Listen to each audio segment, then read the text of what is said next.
всяких ИПшников приведем в чувство. Имеют десятки, а то и сотни тысяч. И не в год, а в месяц. Это что, справедливо? Но если ты богатым стал, ну инвестируй в государство.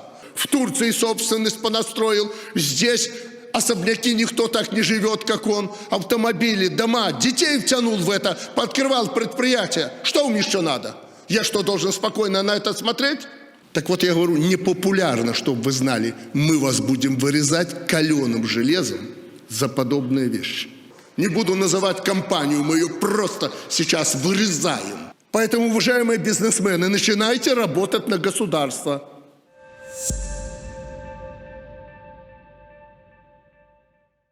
Диктатор определился в своем отношении к частному бизнесу буквально сразу после своего избрания в 1994 году.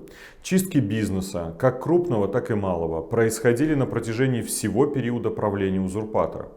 Как человек советской эпохи из прошлого, никогда не понимавший ничего в экономике, Лукашенко всегда воспринимал предпринимателей как воров, мошенников и дойную корову, которая в случае чего может залатать огромную дыру в бюджете, образовавшуюся от бездарного управления государством. Весьма символично, что более 20 лет назад первой компанией, попавшей под каток репрессий диктатора, стал Банк Олимп, который ныне называется Белгазпромбанк.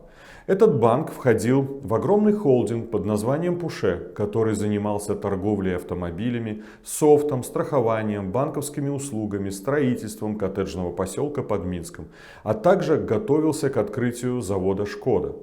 После своего избрания в 1994 году Лукашенко незамедлительно принялся раскулачивать эту компанию по причине того, что бизнес отказался финансировать его предвыборную программу. Проверки, штрафы и постоянные препятствия нормальному функционированию предприятия привели к росту задолженности. И, как следствие, своим указом диктатор перевел офис Пуше на баланс своего управления делами, а вся выручка компании была изъята для погашения долгов. С тех пор всегда, когда у Лукашенко возникали проблемы с финансами, он решал их силой ради сиюминутной выгоды и в ущерб экономике страны. Важно понимать, что мстительность и деньги – это единственное, что движет этим гражданином. Насколько бы хорошими вам ни казались ваши отношения с диктатором сегодня, завтра лишиться всего можете именно вы. И неважно, насколько мелкий или крупный у вас бизнес. Если мелкий, то для вас приготовят широкомасштабные репрессии через введение каких-либо ограничений или повышение налогов. Если крупный, то займутся в индивидуальном порядке с привлечением любых служб, которые для этого понадобятся. И скорее всего уже завтра вы будете сидеть за решеткой и торговаться с Главным управлением КГБ по экономической безопасности и борьбе с коррупцией по сумме выкупа. Еще в 2014 году тогдашний председатель КГБ Вакульчик торжественно пообещал диктатору, что соберет с бизнеса $1 миллиард за год. После этого в тюрьмы попали десятки крупнейших бизнесменов Беларуси.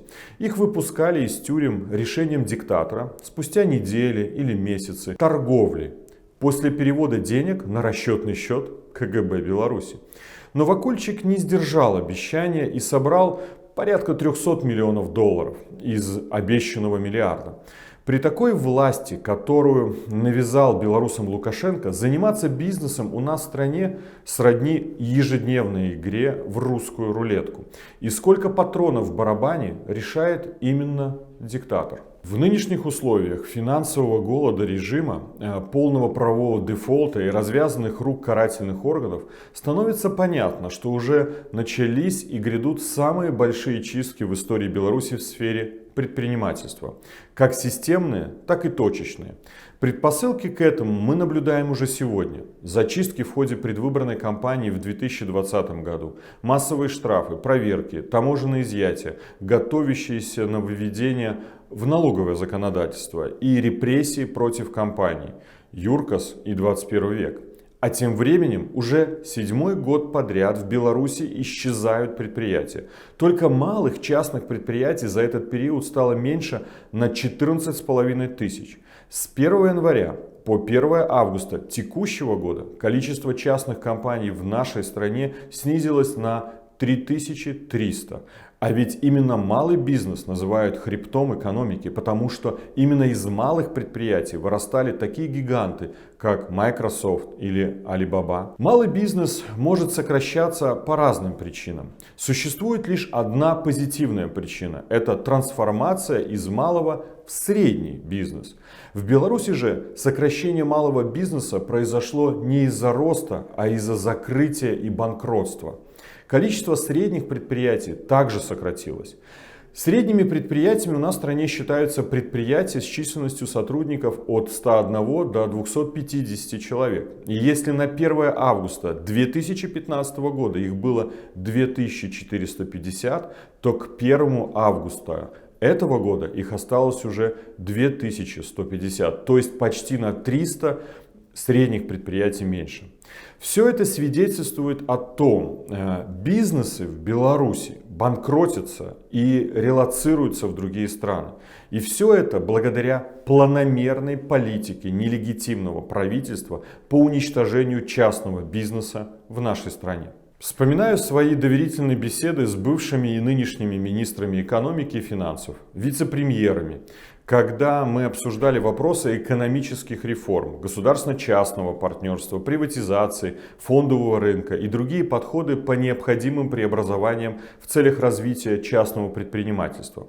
Однако Лукашенко все идеи реформ категорически отвергал. Он просто человек, завидующий тем, кто умеет зарабатывать своим трудом. Просто гражданин СССР, человек советской эпохи с лозунгом «От всех по возможностям, каждому по потребностям». Контроль над гражданином, контроль над обществом, контроль над предпринимателем. Но ведь контроль над частным бизнесом все же относительно ограничен. И тут у диктатора происходит взрыв мозга. Предприниматели. В ваших руках сосредоточена реальная сила, способная прекратить тиранию в Беларуси. И это не просто пафосные слова. Только малые предприятия обеспечивают четверть всех поступлений в бюджет страны.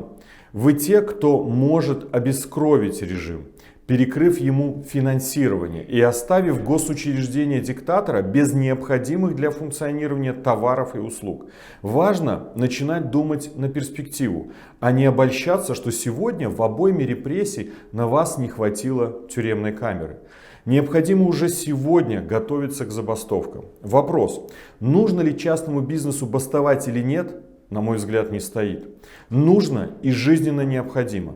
Объявив забастовку всего на месяц, мы можем раз и навсегда избавиться от нелегитимного режима и восстановить нормальное функционирование экономики и бизнеса, а не выживать и каждый день ждать очередного удара по частникам от диктатора. Начинайте готовиться к этому важному этапу уже сейчас. Вы лучше понимаете, как обезопасить свои средства и подготовиться финансово и юридически к этому моменту. Вы креативны и талантливы и знаете лучше всех, что делать.